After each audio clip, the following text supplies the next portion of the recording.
This episode of the Hokie Hoops podcast is brought to you by State Farm, and more specifically, the Andrews. These are your go-to agents for coverage that actually makes sense.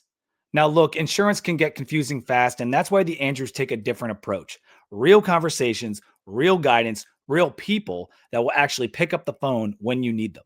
Whether it's auto, home, renters, or life insurance, they've got you covered like a full court press by Ben Hammond.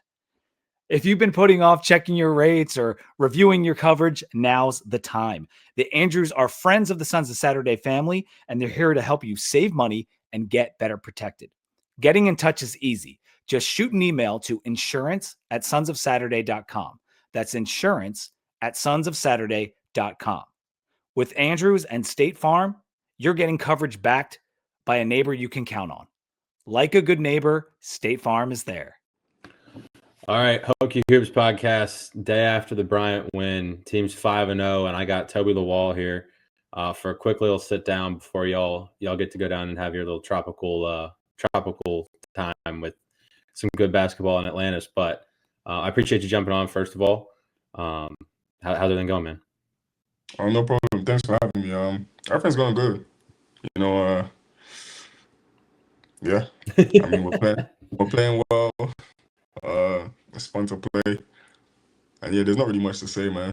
I just enjoy my time. Y'all been playing some really high level basketball. It's been a great start, but I want to take it back a little bit further towards the summertime and ask you about the draft process going through that. What did you kind of learn through that process? The main thing was that I just need more live reps, like just so I can understand the game more and make reads and know when to make those reads, and just be comfortable inside and on the perimeter.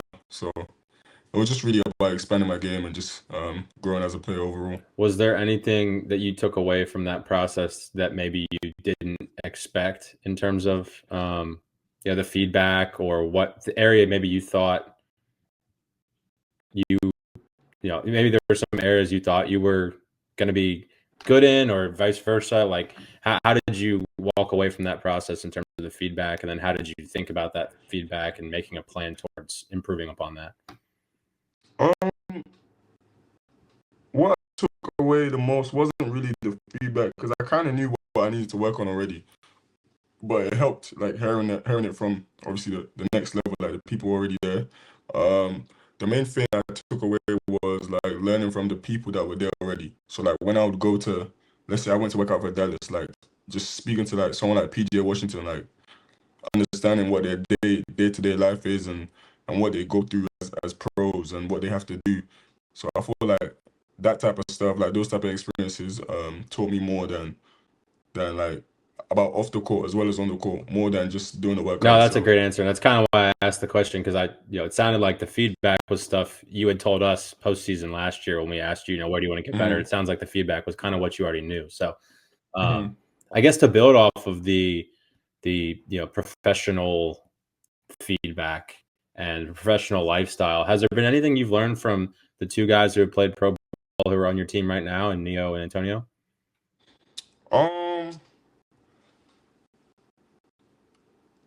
Yes and no, because I would say what I learned was other people already told me, but I'm seeing them do it more. Like they're always early, like doing their treatment and getting ready, like getting warmed up and different type of stuff for practice. So it's like they already like move like pros, other than like kids that are just coming to college. You know what I'm saying? Mm-hmm. So they act like professional basketball players already. So you can see it in the way they manage their time and how they move around the facility.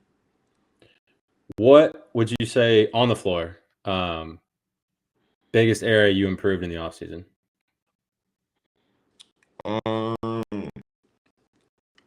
I would say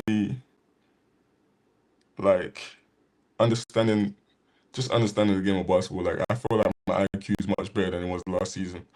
So like I can understand, like I'm not gonna drive into the whole team. You know what I'm trying to say? Like I'm gonna understand when the help is coming and when to pass, and just making reads, like literally just understanding basketball. Like because last season I felt like I was a bit out of control in the way I played. So and understanding like how to use my gifts at the correct time. But the main thing is really just understanding basketball. Like that's the main thing I would say. Like the game really slowing down and understanding when to do certain things. Like that really that's the Oh, biggest that jump for sounds me. like it's in line with, what you knew you needed to improve and the feedback you got. And so far this year, it's absolutely shown. So credit to you for that. Do you have any personal goals for this season? Uh, I want to win a championship. Like I haven't won a championship where I felt like I was part of it until from I think when I was a freshman. Yeah, that's when I was a freshman was the last time I won the A10 and the regular season, and I didn't feel like I was a part of it. I played in the championship game and I played like throughout the course of the season, but I just felt like I wasn't as involved as I wanted to be, like in the makings of a championship team. So I feel like that's really the main goal, and the rest of the stuff was just Are sort there yourself out. any of kind of like the standard traditional box score things specific to you?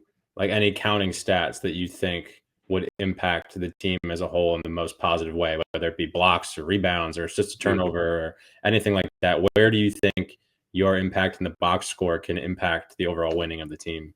Definitely rebounding, blocks, steals, and not turning the ball over. Definitely those. Like those are my main focus. Cause I turned the ball over like crazy last year, and that's because I didn't understand. I couldn't see the reads before as they were developing. So I would literally, like I said, like drive into the whole team. I'm like, they're all there waiting for you, and you're still going. You know what I'm trying to say? Like, so stuff like that, and rebounding. Obviously, like I can't waste the gift God's given me. I don't rebound. Like I have a close to 50-inch vertical. I have to rebound, and blocks the same thing. Like that's the way I can clean up my mistakes and clean up the other. I mean, my other teammates' mistakes. So Have you ever yeah. been measured at 50 for the vertical? Um. So I did a test when I was at VCU my sophomore year, and I did 4 jumps.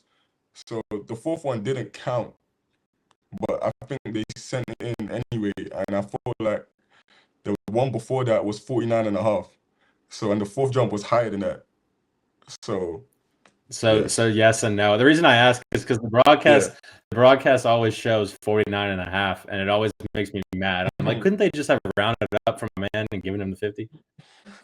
Uh, I mean, I probably do have a 50-inch vert, but you got to get out there. You got to bring out the thing one day and just do it so that they can get it right on TV. Um, what has been the impact of Coach Moats and Coach Frazier on your game personally? um, I feel like Coach Moats, like, the main thing that he puts in my mind is rebounding. So he definitely helps and motivate me to rebound as well. So it's like just keeping that at the front of my mind to always rebound and attack the glass because that's something we can do, especially with a team as tall and as lengthy as we are. And Coach Frazier just brings the intensity every day. Like he brings a championship mentality every day. So it's like the standard is a standard, and we're not shrinking down from that. We understand what the expectation is, and we understand where we want to go and what we want to do. So he keeps that energy. Like we have to bring that every day. Well, I just was talking to Tyler Johnson and asked the same question about Coach Frazier and the belt got brought up, and I was told I have to ask you about the belt because when I asked him where it came from, the answer was kind of you, kind of Amani, kind of Frazier. So where did the belt come from? Who brought it up, and what does it mean? I mean, I think Coach Frazier said it one time. Not one time, but it's just a saying like bring that belt. You know what I'm saying? Like we gotta bring the belt. Like the same way you spank a little kid when he's being naughty is the same way it's the same thing we're trying to do to teams. So like that's the same type of mentality we have. Like we're trying to bring the belt every game. Every game we're trying to play as hard as possible. We're trying to, you know what I'm saying, crush the will of the other team. So I mean that's really where it originated from. And then after the game one time, I think Coach Frazier must have took off his belt. I must have took it, and obviously we had the pictures of the other team on the chair. So yeah, man, that's where it That was started. a that was that was a good social media clip. All right, so y'all are like I said at the top, 5-0, great start, great win on Providence. Continuing to stack wins, night in and night out. But I know the coaching staff ain't letting y'all rest on that. So where can y'all improve the most? What are the areas y'all are emphasizing the most as you continue to move into the season and inevitably some tougher competition? Really just defense and executing the scout, like executing what coach wants us to do on defense. I feel like that's the main thing, and just being able to listen to the scout, watch the scout, practice it, and then bring it to the game. Because when it comes to the game, it's not a controlled environment, so it's not exact. So it's like chaos is going on. So we have to be able to be calm and understand and execute exactly what the coaches want us to do. That's what we can do. Coach has a very talented team in all the players that he has this year. So if we can do what he wants us to do on the court, I feel like we'll be very successful. It doesn't really matter what happens, but I feel like the effort is there, the energy is there. It's just the application that we need to do. From the outside looking in as a fan and someone who's followed this team for a long time, before the season started, there were a lot of people who would look at the roster on paper and make reference to teams of the past, particularly the teams with Keve Luma and Justin Mutz, and compare you and Amani and your skill sets to those two and what we saw Coach Young be able to execute on the offensive end with those guys. How has Amani impacted your game? And has there ever been any conversations of, hey, we used to run this with those guys and we think you two could do something similar based on your skill sets? I mean, I feel like the plays that we run now, I feel like that's what coach sees. So that's why he's running what he wants to run. And Amani just makes my job much easier. Like playing with Amani, like I don't know how to explain, because he can do everything on the court. Like there's nothing on the court he can't do. So it's like I don't want to say it makes me like take my foot off the gas, where it's like I can just be like, all right, like you go, like you know what I'm saying, like so he just makes my job easier at the same time, and he also helps me be like, all right, like we both know what we have to do, and we both can do what we do at high level. So it's just like any way we can help the team win, and what we can control is what we're gonna do. So I mean, and we're both leaders on the court, so having two loud voices like kind of dictate the defense and help the guards navigate the screens and all this type of stuff. Like it just helps in general. Has the vocal leadership been something that maybe you've learned from him? I wouldn't say I learned it from him, but I feel like he's a great example. Like he's someone that's very vocal and he's great at that. So I feel like we're both vocal in different ways, and we both engage with our teammates in different ways. So like I don't want to say he's a bad cop, but it's like he's good cop and bad cop. Like that can switch depending on the situation, you know what I'm saying? But it's like it's just because we have different personalities, so we both display leadership in two different ways. But I feel like that's a role that we've both taken on to help the team. All right, last two. What's your favorite dunk you've had so far this year?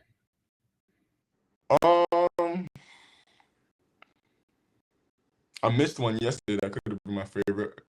It was a reverse on the baseline, but Yeah, I missed that would have that been one. something.